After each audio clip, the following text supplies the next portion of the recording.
सबको लगता है। पहाड़ों की उबड़ खाबड़ और संकरी सड़क पर चलते हुए तकरीबन 2 घंटे बीत गए थे। दिन ढलने को था और हल्का धुंधला सा आसमान में दिखाई देने लगा था।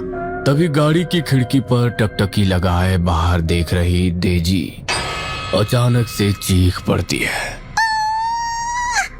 पापा, यहाँ कुछ था। मैंने अभी देखा, उधर झाड़ियों के पीछे से कुछ चमक रहा था। ऐसा लगा कुछ छिपकर देख रहा था जैसे। आपको कोई अच्छी जगह नहीं मिली ट्रांसफर लेने के लिए? घबराओ नहीं बेटा, आसपास जंगली इलाका है, कोई जानवर होगा। और जंगली जानवरों की आंखें अंधेरा होने के बाद ऐसे ही चमकती है। पापा, वो जानवर नहीं था, ट्रस्ट मी। हाँ, और पढ़ाओ इसे घोस्ट स्टोरीज। हर जगह इस लड़की को भूत प्रेत ही नजर आते हैं। चुपचाप सीधे बैठो और सामने देखो, बस पहुंचने ही वाले हम लोग। ज्यादा सवाल जवाब नहीं करो, पहले इस जंगल को देखकर दिमाग खराब हो रहा है। माँ की बात सुनकर डेजी चुपचाप आगे देखने लगती है।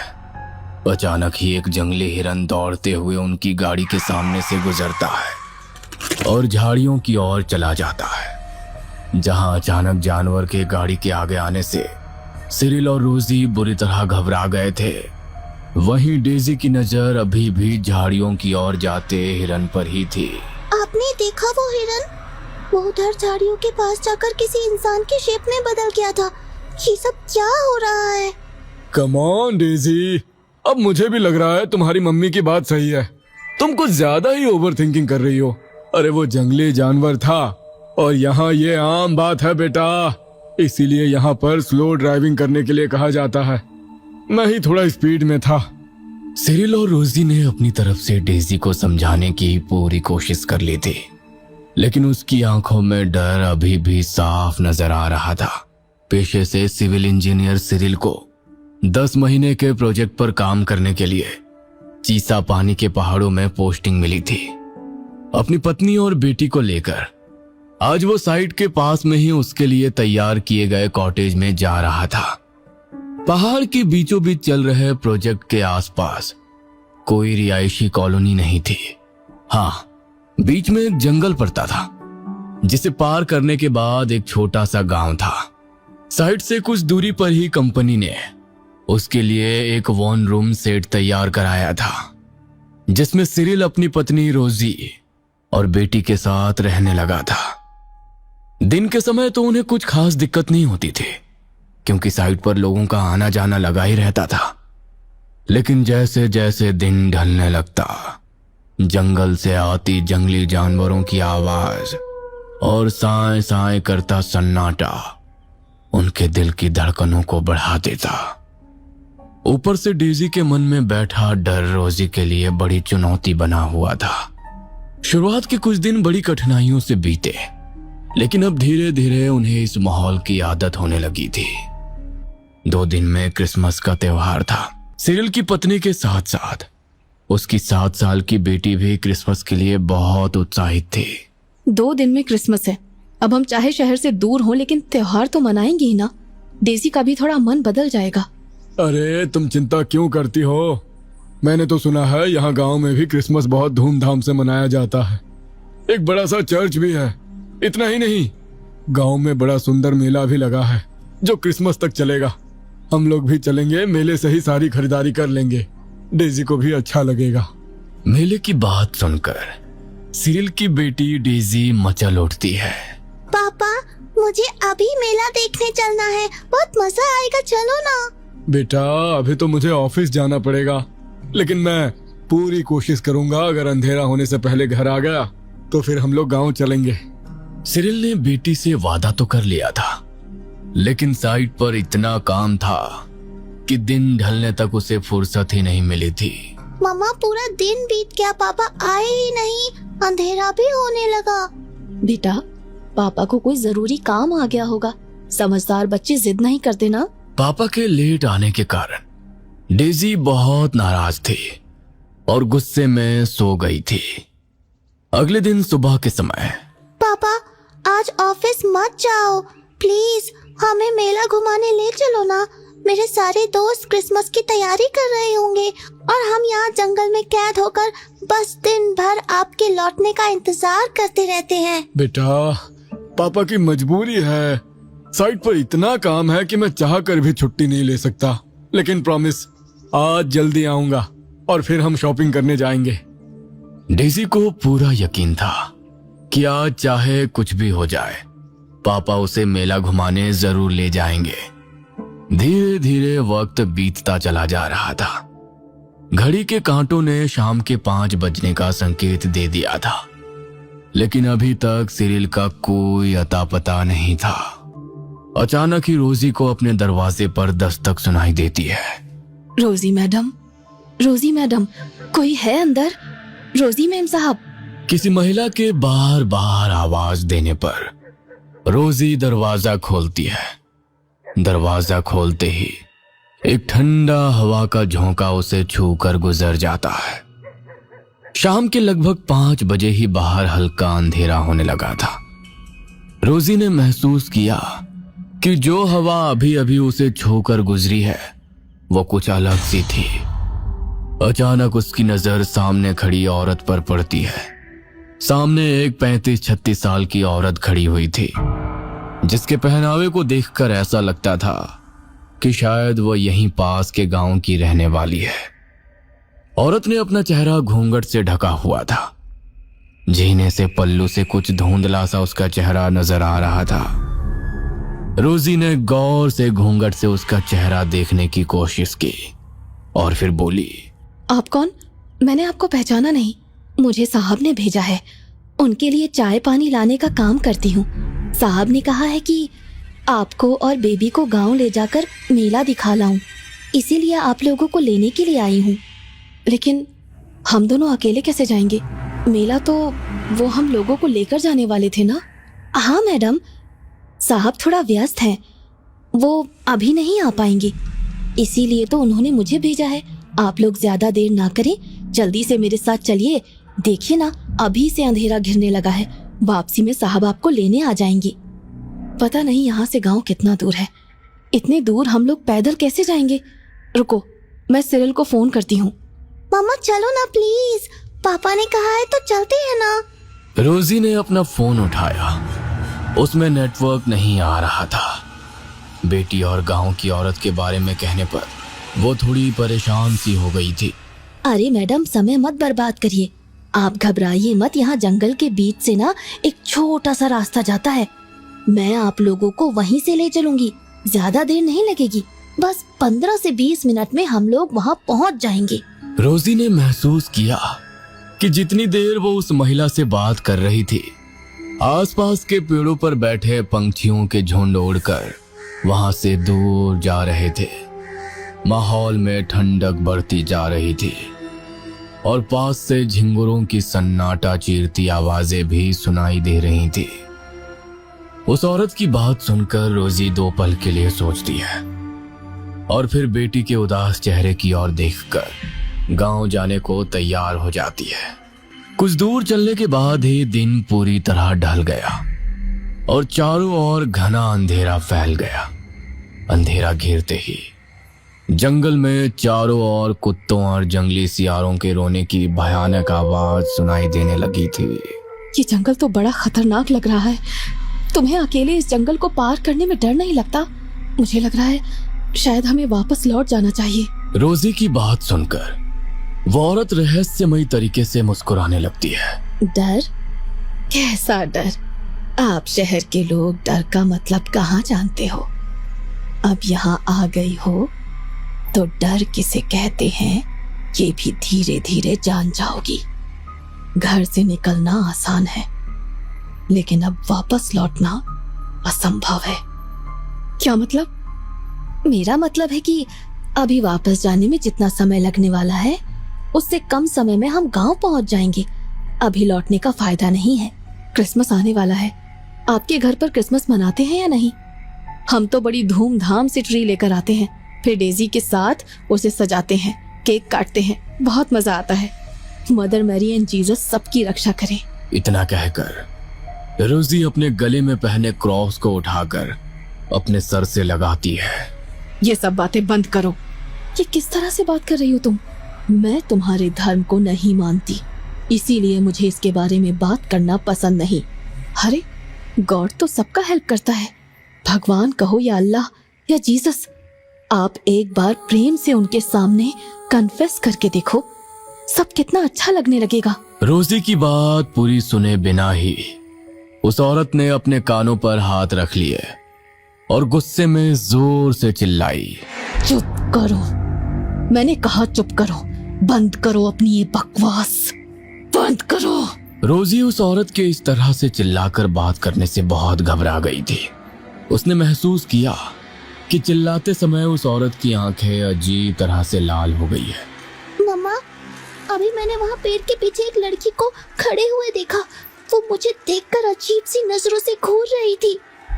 उसका पूरा चेहरा बिल्कुल सफेद था और आंखें बिल्कुल काली। मुझे डर लग रहा है मम्मा। रोजी घूमकर उस तरफ देखती है। नहीं बेटा, यहाँ पर कुछ भी नहीं है, डरने की बात नहीं है, मम्मा है ना आपके साथ, आपको वहम हुआ होगा। बच्चों की कही सारी बातें झूठ या वहम नहीं होती। इस बार आपकी बच्ची एकदम सही कह रही है। यहाँ अक्सर प्रेत आत्माएं दिखाई पड़ती हैं। कहते हैं इधर जंगल में तो छलावा भी रहता है, जो जितने चाहे उतने रूप बदल लेता है।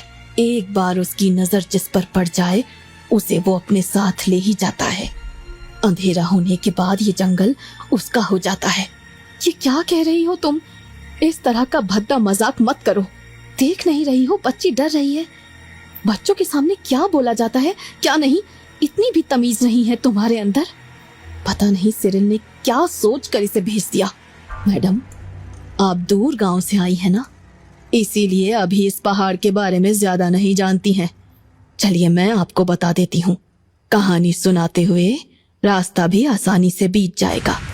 गांव में लोग कहते हैं कि बहुत साल पहले इस जंगल में एक डायन रहती थी, जो भेष बदलकर लोगों को छलती थी।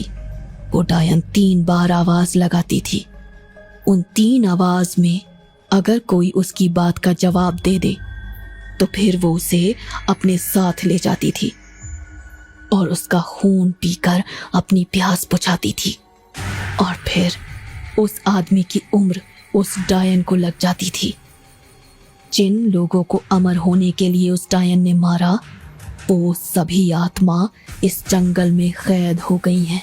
असमय मौत हुई है ना, मुक्ति मिलना आसान नहीं होता।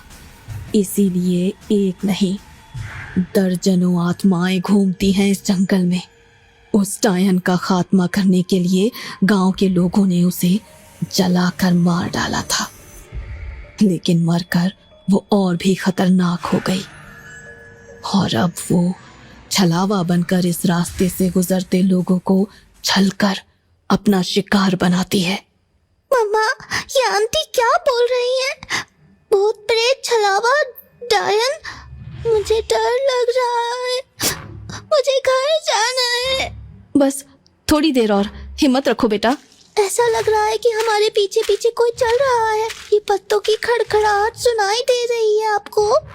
डेजी की बात सुनकर रोजी फिर से पीछे मुड़कर देखती है तो उसे अपने पीछे एक काली सी परछाई नजर आती है, जो हाथ हिलाकर उन्हें रुकने का इशारा कर रही थी। यह दृश्य देख रोजी के पैरों के नीचे से मानो जमीन ही खिसक गई थी। अब उसे लगातार जंगल में बिखरे सूखे पत्तों पर किसी के कदमों की आहट सुनाई पड़ रही थी, जिसके कारण वो अपनी बच्ची का हाथ मजबूती से थामे घबराते हुए तेज कदमों से आगे दौड़ने लगती है। तभी रोजी को भी एक छोटा बच्चा, जिसकी आंखों की पुतलियां गायब थीं, पास की झाड़ियों से झांकता नजर आता है, जो गुस्से में उनकी तरफ ही देख रहा था और नामे गर्दन हिला रहा था। डेजी, तुम सही कह रही थी, मुझे भी वो बच्चा नजर आ रहा है। कुछ तो है यहाँ। मुझे ऐसा लग रहा है हम वाकई किसी गलत जगह फंस गए हैं। कितनी देर से हम बस चलते ही जा रहे हैं, लेकिन ये जंगल तो खत्म होने का नाम ही नहीं ले रहा है। घबराइए नहीं, इस तरफ चलिए। हाँ, अब वो आपका पीछा नहीं करेगा। मुझे एक बात समझ में नहीं आ रही, कि तुम इतना सब कुछ कैसे जानती हो और इस जंगल में हो रही इन डरावनी घटनाओं से तुम्हें डर क्यों नहीं लग रहा है? आदत हो जाती है मैडम, बस कुछ ही देर में हम गांव पहुंच जाएंगे। अरे बड़ी अजीब औरत हो तुम। जब पहले से जानती थी कि ये जंगल इतना खतरनाक है तो क्यों हम लोगों को जंगल में ले आई? तुम वापस चलो, हमें आगे नहीं जाना, बस हमें वापस घर पहुंचा दो। हमें कोई मेला नहीं देखना। कितनी देर से यही कह रही हो कि पहुंचने वाले हैं, लेकिन गांव तो कहीं नजर ही नहीं आ रहा। बस थोड़ी दूर और चलना है, फिर आपकी सारी तकलीफ दूर हो जाएगी, सारे डर दूर हो जाएंगे और ये आत्माएं जिनसे आप इतना घबरा रही हैं वो भी तुम्हें डरा नहीं पाएंगी। नहीं, मुझे अब आगे नहीं जाना। तुम्हारी अजीबोगरीब बातें मुझे समझ में नहीं आ रही हैं, ये सब मेरी समझ से बाहर है। बस अब एक भी शब्द और नहीं। डेजी बेटा, तुम चलो वापस, हम आगे नहीं जाएंगे। रोजी और डेजी जंगल में दूसरी दिशा में दौड़ने लगते हैं। तभी सामने उन्हें पति सिरिल दौड़ते हुए उसकी ओर आता हुआ नजर आता है। शुक्र है तुम मुझे यहाँ मिल गई, मैं तो बहुत घबरा गया था। जल्दी चलो रोजी, ये जगह ठीक नहीं है। ये तुम्हारी आंखों को क्या हुआ है और तुम्हें कैसे पता चला हम यहाँ हैं? सब बताता हूँ, लेकिन अभी जल्दी करो। डेजी रोजी का हाथ पकड़कर जंगल में आगे बढ़ रही थी। तभी उसने महसूस किया कि सिरिल कुछ सामान्य नहीं लग रहा है। ना वो आंखें मिला रहा है, ना ही बात कर रहा है। लेकिन तुम हमें कहाँ ले जा रहे हो? तुम्हें जंगल के रास्तों के बारे में कैसे पता है? सिरिल गुस्से में रोजी की तरफ घूरता है और जैसे ही अपना हाथ डेजी की तरफ बढ़ाता है, रोजी गले में पहने क्रॉस को सिरिल की तरफ कर देती है, जिसके स्पर्श से ही वो अचानक अंधेरे में गायब हो गया था। मम्मा, पापा कहाँ गायब हो गए? और वो आंटी भी नजर नहीं आ रही है। कोई जानवर आ गया तो हम क्या करेंगे? बेटा ध्यान से मेरी बात सुनो। वो पापा नहीं थे और वो आंटी भी नहीं थी। हमें बहुत सावधान रहना होगा, लेकिन तुम डरो मत, माँ है ना तुम्हारे साथ। तो क्या वो कहानी जो उन आंटी ने सुनाई थी वो सच थी? क्या सच में हमारे पीछे कोई छलावा पड़ गया है? अब हम कभी बाहर नहीं जा पाएंगे ना मॉम? शांत हो जाओ बेटा।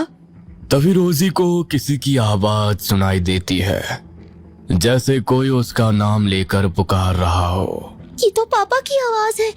क्या ये पापा है? श्श, आवाज मत करना, पहले कंफर्म करने दो कि आवाज देने वाला कौन है। तभी हाथ में टॉर्च पकड़े एक औरत और सिरिल उन्हें डेजी और रोजी को पुकारते दिखाई देते हैं। शायद ये सिरिल ही है, चलो। झाड़ियों में सेफ जगह छिपी रोजी और डेजी बाहर आ जाती हैं। तभी डेजी के कानों में फिर से एक आवाज पड़ती है।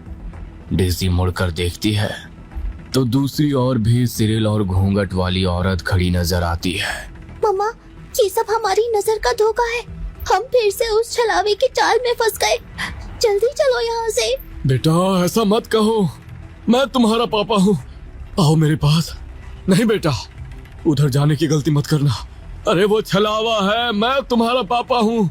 रोजी समझाओ उसे। ये सब क्या हो रहा है? हो जीसस, ये कहाँ फंसा दिया? हम तो तुम्हारा बर्थडे सेलिब्रेट करने वाले थे, ये सब क्या हो गया? Please help me God, please help me. तभी रोजी के दिमाग में एक बात कौंधती है। लेसी बेटा, क्रॉस को अपने हाथ में पकड़ो और गॉड को याद करो। Cyril, show me your Holi cross. रोजी की बात सुनकर कुछ पल तक शांत खड़े होने के बाद असली सिरिल अपना लॉकेट गले से बाहर निकाल लेता है और रोजी दौड़कर सिरिल की तरफ पहुंच जाती है। रोजी, डेजी और सिरिल अपने क्रॉस हाथ में पकड़कर आंख बंद करके प्रेयर करते हैं और जब आंख खोलते हैं तो सब कुछ शांत नजर आता है। गांव की औरत की मदद से कुछ ही देर में वो सब गांव पहुंच जाते हैं। लेकिन तुम हम तक पहुंचे कैसे सिरिल? अनीता को साथ लेकर जब गांव जाने के लिए मैं घर लौटा तो देखा तुम डेजी के साथ जंगल की ओर जा रही थी। मैंने आवाज लगाकर तुम्हें रोकने की कोशिश की, लेकिन जैसी मेरी आवाज तुम तक जा ही नहीं रही थी, तुम बात करती जा रही थी। इसलिए अनीता को शक हुआ और उसने मुझे जंगल के छलावे के बारे में बताया और फिर हम दोनों तुम्हारे पीछे आए। लेकिन अंधेरा होने के कारण भटक गए। लेकिन गॉड ने मुझे तुमसे मिलवा ही दिया। इस हादसे के जख्म रोजी और डेजी के मन पर बहुत गहरे थे, इसलिए सिरिल ट्रांसफर की अर्जी लगा देता है और जल्द ही वे एक नई जगह पहुंच जाते हैं। लेकिन कहते हैं छलावा जिसे एक बार देख लेता है आसानी से उसका पीछा छोड़ता नहीं। कहीं ऐसा तो नहीं इस नई जगह पर भी छलावा उनके साथ ही पहुंच गया है?